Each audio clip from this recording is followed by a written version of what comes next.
ஆந்திர மாநிலம் விசாகப்பட்டினத்தில் தாசில்தாரை இரும்பு ராடால் அடித்து துடிதுடிக்க கொன்றிருக்கின்றனர்.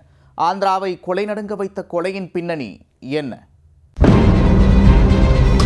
ஆந்திர மாநிலம் விசாகப்பட்டினம் புறநகர் பகுதியில் தாசில்தாராக பணியில் இருந்தவர் சனப்பல ராமையா. விசாகப்பட்டினத்தில் அடுக்குமாடி குடியிருப்பில் வசித்து வந்தவர் வெள்ளிக்கிழமை வழக்கம் போல வேலையை முடித்து நேரமாக வீட்டிற்கு சென்றுள்ளார். அன்றிரவு 10 மணிக்கு யாரோ ஒரு மர்ம நபர் தொலைபேசியில் தொடர்பு கொண்டு உங்களை உடனே சந்திக்க வேண்டும் என்று கூறி அழைத்துள்ளார்.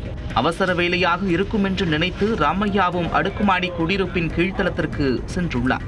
அங்கு காத்திருந்த மர்ம நபர் தன்னை அறிமுகப்படுத்திக் கொண்டே பேசத் தொடங்கியுள்ளார்.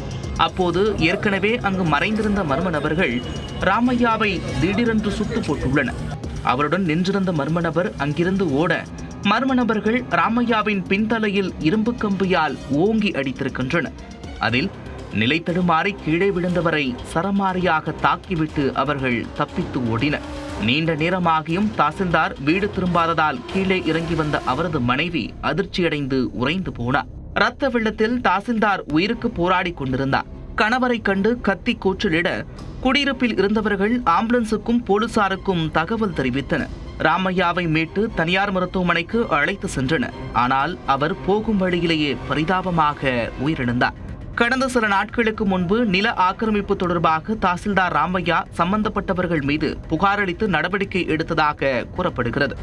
இதனால் நில ஆக்கிரமிப்பில் ஈடுபட்டவர்கள் அல்லது மணல் மாஃபியா கும்பலைச் சேர்ந்தவர்கள் யாராவது அவரை அடித்து கொலை செய்திருக்கலாம் என்றும் சந்தேகம் எழுந்திருக்கிறது. இதனையடுத்து சம்பவ இடத்தில் பொருத்தப்பட்டிருக்கும் சிசிடிவி கேமராக்களின் காட்சிகளை கைப்பற்றி போலீசார் குற்றவாளிகளை தீவிரமாக தேடி வருகின்றனர்.